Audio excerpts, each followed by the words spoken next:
certainly at the start it was us talking, and probably by the end it was the wine talking. And I'm sure at some stage somebody has wished that it was wine talking to them in this podcast rather than us two. But being in a poor run of form, obviously we've had to ask lots of other people about that one. But some people might call us football clairvoyants. Well, are you suggesting the Pep run of form that could be attributed to our podcast? Well, we've had quite a few. Call them coincidences, call them predictions, but of course, everyone agreed that my 11 would heavily beat your 11 when we did our greatest teams of all time. Yeah. And it's funny actually, because for us it's like that's just normal. That's what everybody does, you know. That like seeing Pep doing a team talk or seeing Arteta doing a team talk it's a different way. It's maybe in some ways a little bit more theatrical because the cameras are there, but ultimately the essence of that team talk is exactly what happens in every dressing room up and down the country to different levels. Thankfully, he got the memo at the start, which was be as complimentary as possible because that will help our audience. The great thing about the Gunny interview, of course, was that basically Gunny interviewed himself because he just ran with the story from one to the other. But welcome, football fans, to Breaking Lines, the podcast that takes you behind the scenes of the beautiful game like never before. I'm Gary Rowett, former player and manager, joined by the insightful Dave Carolan, a man with his finger on the pulse of football's beating heart. Together, Dave and I bring you unrivaled insight, context, and a few stories from the trenches. This is Breaking Lines, where the game is more than just a match. So it's 1 year of Breaking Lines, Gary. We've managed to get through 12 months, 41 episodes of the podcast, and here we are looking back at what's been a year of learning and development for us. It's been a great year, hasn't it? It's been a strange... To say it's only been a year feels a little bit weird. I haven't bought you anything, Dave. I'm really, really sorry. I have to apologise for starters. A brand new mic or something like that. You don't need any more new equipment, mate. You bought enough. You bought enough to try and get this podcast. We'll just tell the listeners that Dave is the brains behind the technology in everything we do, you know, both from a working perspective and also certainly from a podcast perspective. So Dave essentially edits and produces the whole thing, which I think is worthy of at least a shout out. So, but yeah, remember this all started, didn't it? We'd sit on my balcony in Canary Wharf on a Thursday night, wouldn't we, chatting rubbish. And I can't remember which one of us said it, but I think you said it, where it was like, definitely a podcast here. I'm sure somebody, I mean, obviously we weren't sure at that point, but I'm sure somebody would be interested. And been quite incredible to see the sort of the amount of people that have been interested, regular listeners we've got, the appetite for the different sort of things we do, you know, the global reach. I think I was looking the other day and you know, the amount of states in America that listen, Australia listen, you know, lots and lots of different countries around. I think it was something like 42 countries or something we'd hit, which is incredible to say that they must all be listening in English, of course, because neither of us are doing it in any other language. Although yours is in Irish technically, so that gives us through, doesn't it? Yeah, I think that's our second or third biggest market, so to speak, is Ireland. So yeah, people brilliant. must be liking the dulcet tones.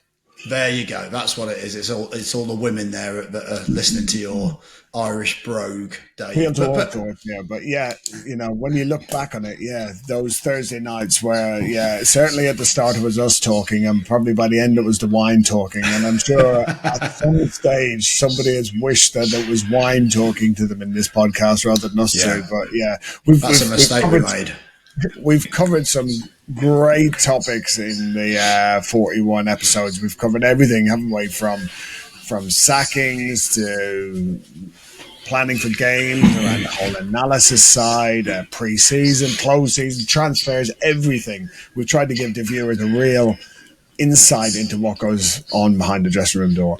Yeah, and I think that's been the key, hasn't it, for us? It's been that was the whole uniqueness of this, that we're both working within the game and we've both got vast experience within the game, and it was really to share a little bit of those the inner workings of what a dressing room feels like, and what that managers and coaches office feels like after games, preparing for transfer windows, working with sporting directors, working with owners, being in a poor run of form. Obviously, we've had to ask lots of other people about that one, but being in a good run of form, preparing for big games, so there's been so many. I don't quite think anyone's got our irony yet, have they? But I think there's been so many things that we're trying to at least just give people a little flavour of what it's like, and I think it's been really interesting for us, even to chat about some of the things. When you're chatting, sometimes you remember something else, or you remember a different experience that, often will pivot us away a little bit on a sort of side topic. But that's what it's all about, isn't it? It's that little chat. It's us having that conversational piece that hopefully we're trying to invite people almost into that conversation and learn a bit and hopefully enjoy some of the topics as well. Yeah, I think when you look back at, say, some of the episodes and you think they're also the conversations that a lot of fans might have, So take, for example, when young players are coming through and the fans are clamouring for that young player to be given a start, give them a run of games. And, they often, if you don't give the player 15 or 20 games, how are you going to know whether they're good enough? And then not many people have computed that you're saying, well, give somebody half a season of unbridled, do what they want in a game to learn. But at the same time, you as a head coach, you're still expected to win those games. So, we see a lot of these conversations that we've had over the last year play out almost daily, aren't they? It's amazing how we see the same kind of topics come up again and again and again. And I think that's what we've tried to do, haven't we? We've tried to create those topics, things that we think people would be interested in. And actually, how many times, like you said, have we done a pod on that very topic, and then 2 weeks later or a week later, a manager's story comes out and it's exactly what we spoke about. We've tried not to wait for the story and then jump on the back of that with an episode, have we? We've tried to just shape the episodes around things that happen all the time in football, and often. Some people might call us football clairvoyance. Well, are you suggesting the Pep run of form that could be attributed to our podcast? Well, we've had quite a few, call them coincidences, call them predictions, but I remember when we were talking about, how long will it be before a referee gets attacked? And literally within 48 hours there's an attack on a referee. Or, again, when we spoke about, top managers having poor runs of form and how did they deal with it?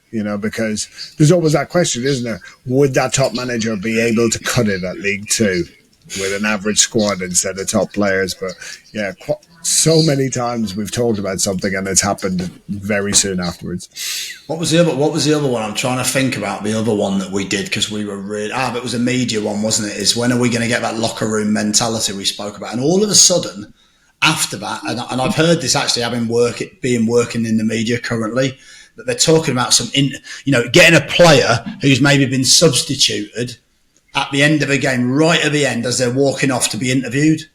And they're actively looking at some of those things that they're trying to do now. So again, these are the things we've spoke about that could happen. But of course, when you're in the game, you can see that, can't you? You can see how it's shaped and how it might move forward. So been absolutely fascinating. And then there was the interview series, wasn't there? I think we tried to mix it up with sort of incorporating the whistleblower sort of Q&A things for people to be able to send in their things that they're interested in knowing, and that's been had a really good response. And of course, the interviews as well were fascinating. Starting with Timmy, I think it was Timmy Elsnick, our first one in the Euros. The Euros. Yeah, that was bit of a scoop, that wasn't it?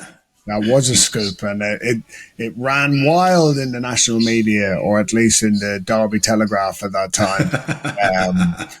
Where obviously we got in the Sun. I think we got in the Sun. I'm sure we did. Yeah, we hit the red tops. Yeah, by that stage, when we were trying to find new ways of opening out the pod, weren't we? We were trying to bring people maybe some different aspects and players that we worked with, and then some of the media that more that you've worked with or been around than I have, and then we've had Of course, we had Matt Smith on, who gave us a fascinating insight into his career and, working with all those different managers at all those different clubs. And then we've had a look into the Women's Super League with Harvey Bussell, giving us a real interesting insight into the whole recruitment side of women's football and how that's developing. Those interviews were really, really interesting and brought us a slightly different audience as well for that period. I think we've seen with the different content we put out over the year, we've had different times where different kind of audiences have come to listen.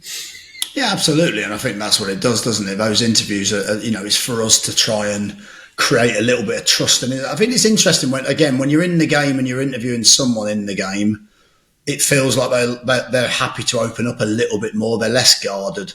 They understand that you've been through some of those moments. And I'm just thinking back to some of the, Henry talking about his Euros experience and how that worked. I remember him doing it. He was struggling to get some internet at the time, wasn't he? And some of those challenges around that. And then, people like Matt Smith that you mentioned that, how did he find working with us, so you had a sort of unique perspective in as much as we've worked with him. So, we have a little bit of extra insight, but also it worked both ways, didn't it? Because he'd worked with us.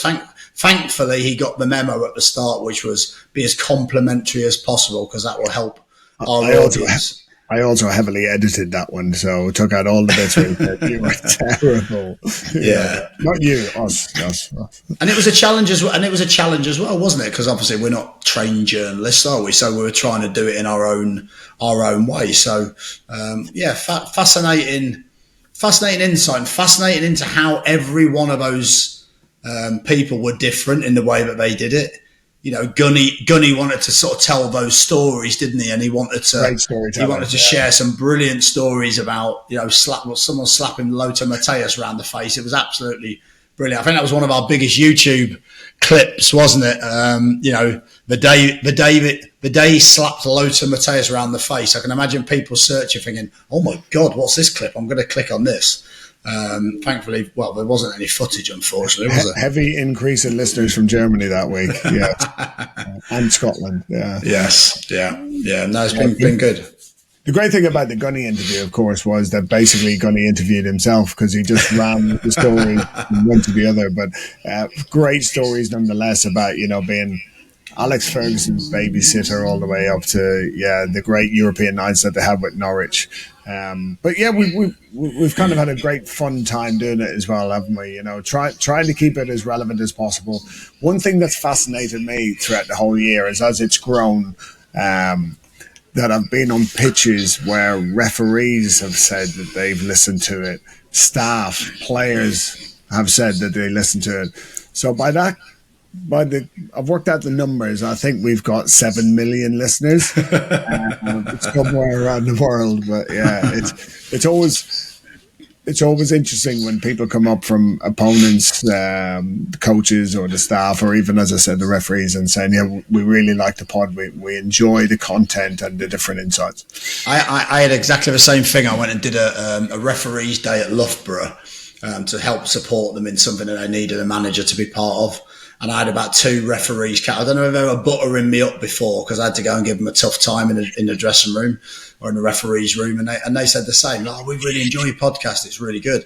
And it's been nice in a way that actually, I suppose when we first first did it, we thought maybe, okay, is it going to be fans? Is it going to be people that just love football that are going to listen? But actually, we've had a lot of people in the industry listen as well, haven't we?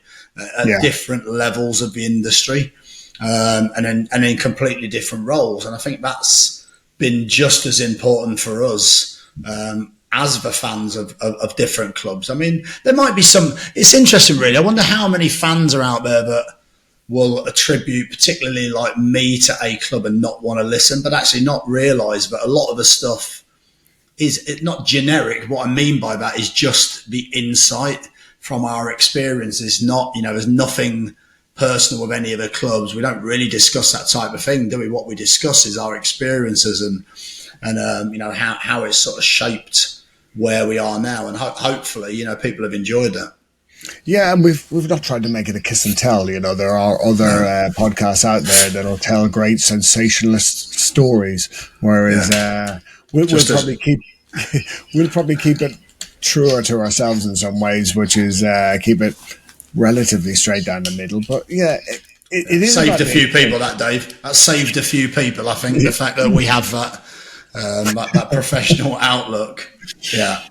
Yeah, that's one of the traits of it, isn't it? We're not trying to do anybody in over the course of the podcast, but where there are relevant stories, we will obviously explain who those people potentially were, or at least where the clubs are.